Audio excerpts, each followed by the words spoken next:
What's up, dudes? SGD here. I guess in this case I should say Zach here, because we're doing the person behind the game. A thing I was tagged for by the guys over at Games Played Terribly, and check their channel out. Just check it out, all right? If you like the retro style guys on a couch, kind of hanging out, playing the game, ribbing each other, all that good stuff, you will love this channel. The guys are great. Their production values are spot on. It's just a really good channel, so, you know, check it out. Check it out. So, okay, this is gonna be 10 facts about me. Just a quick list, nothing super dramatic. This isn't gonna be like Draw My Life, where I get like super personal and everything like that. I just want this one to be fun. So, 10 interesting or not so interesting facts about me. Maybe you'll be intrigued by them, maybe you won't. Whatever, the point is, let's get started. So number 1, I am in fact colorblind. And when I say that, people tend to respond by going like, hey, what color is my shirt? And that's not how it works. I mean, okay, for some people that's how it works. They're black and white, full monochromatic colorblind. But for me, it's more like these things, this like dot test dealy.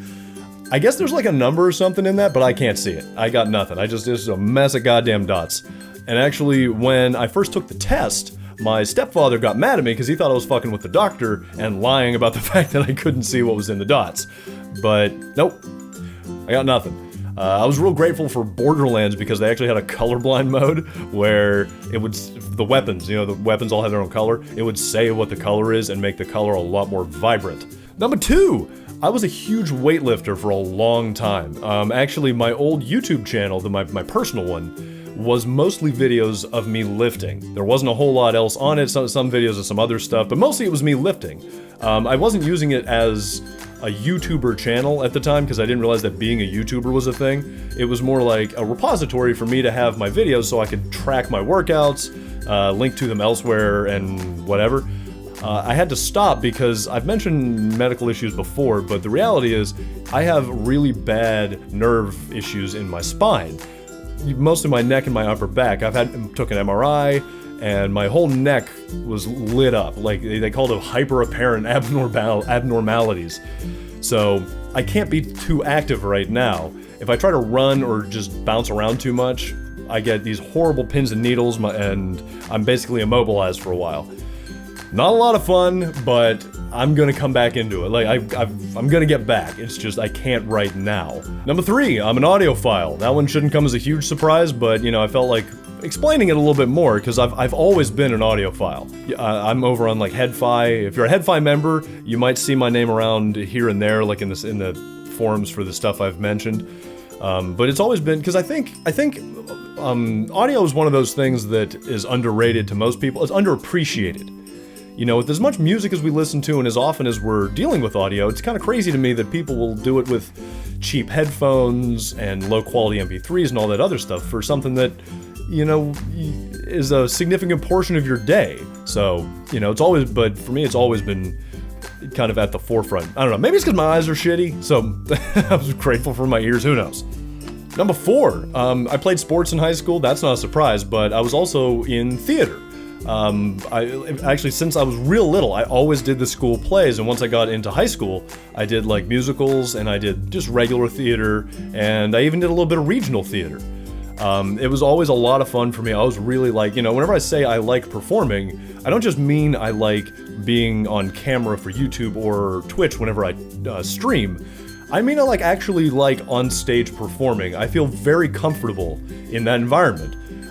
Actually, funny thing, I auditioned for Little Shop of Horrors when I was 17 because I wanted to be Audrey too.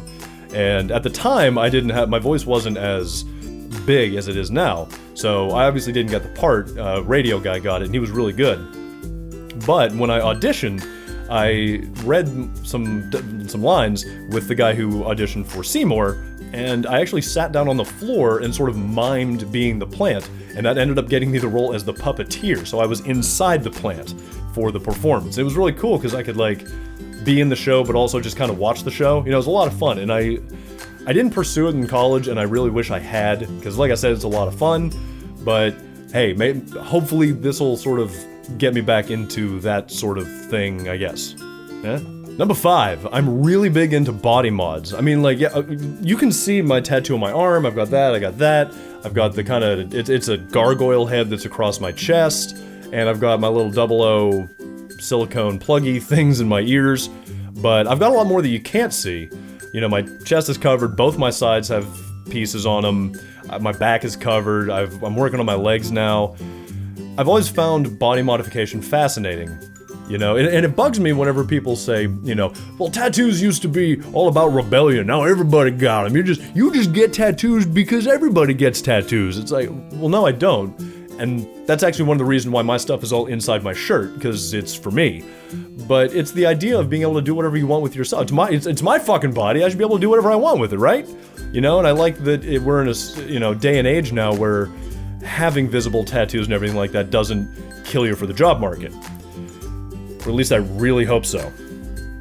Number 6, I am really not on social media. Actually, my Twitter account and my current Instagram account, which are both tied in with this channel, are really my only social media presence. I have a Facebook account, but I stopped using it years ago because I didn't enjoy it.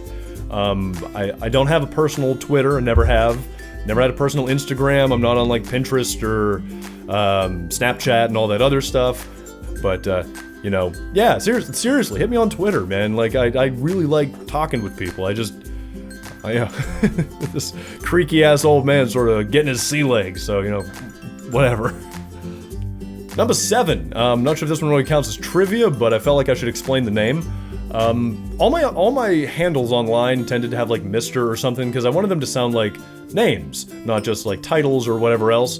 But whenever I came up with the name, it was basically the answer to the question of, well, who the fuck are you anyway? Because the answer is, I'm just some guy, dude.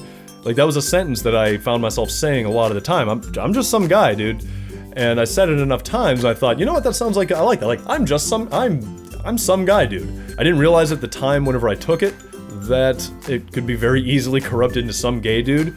Discovered that whenever I was playing an online game, and someone shouted it at me very loudly over the TeamSpeak. I was playing Call of Duty.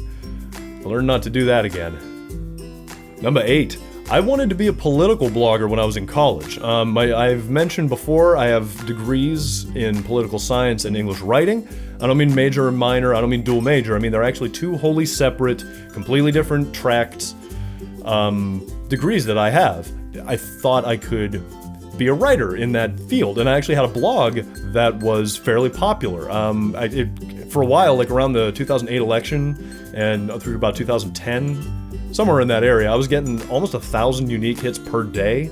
I got interviewed by the LA Times and Slate and Salon and MTV at one point. Like, I'm not gonna say I was a big deal, but I was fairly well followed. It was actually very, very cool. But I burned out on politics. I just couldn't follow it anymore. It gave me headaches. It wasn't fun anymore. So I fell out of that. Number 9, I'm a huge metalhead. I guess that's probably not a huge surprise with the tattoos and the lifting and all that stuff, but it's true. That's my preferred genre of music. It's like the same part of my brain, I guess, that enjoys like horror games and horror movies. I like horror music. Like I said, I've been to Maryland Death Fest. I went a couple of years ago. I've gone to a lot of small shows with really crazy grindcore, black metal, death metal kind of bands. I love mosh pits, at least I did before my spine thing. You know, some of the best camaraderie I've ever seen came from mosh pits. Everyone thinks they're fights. They're not. There's codes of conduct. There's a lot of like rules and everything like that. And it's just awesome. And I wish I hadn't missed the last few years, but maybe I'll make it to them again. Maybe if you're ever at Maryland Death Fest, maybe you'll run into me there one of these years, huh? Number 10. I don't know if this one really counts as trivia, but I don't think I can be a Let's Player forever. Like, I'm one of those guys that really tries to think sort of into the horizon with stuff, and I don't know like how long Let's Playing can be a thing. You know, maybe it's already peaked and we're on the downfall, and all of us little guys who are trying to get into the genre, we're just so many little pieces of algae in the tide. I know PewDiePie gets a lot of hate, but and I don't know why, because I think he has a marvelous channel. I think he really knows what he's doing. But if you'll notice, he's really branched out. He does other stuff. His videos are short and choppy, and yeah, he's still a Let's Player, but he does a lot of stuff. And I like that. I'd love to branch out and do more things. As much as I love video games, as much as I love doing those videos, I'd like to do more. So hopefully whenever my life sort of settles down, I can do that, and there will be more stuff on here, because I've said I love performing, and I love that I can do it from anywhere, really, rather than needing to, like, audition and go somewhere that I can just sort of set up shop and make stuff, so I'd like to make more. Alright, so there's the 10 things. I hope you were intrigued by them or something, I guess. I hope you found some of it interesting. If not, I'm sorry I'm not more fun, or whatever. You know, like I said, hit me up on Twitter, hit me up on Steam, or whatever, you know? I love talking to you guys, so, alright. SGD out.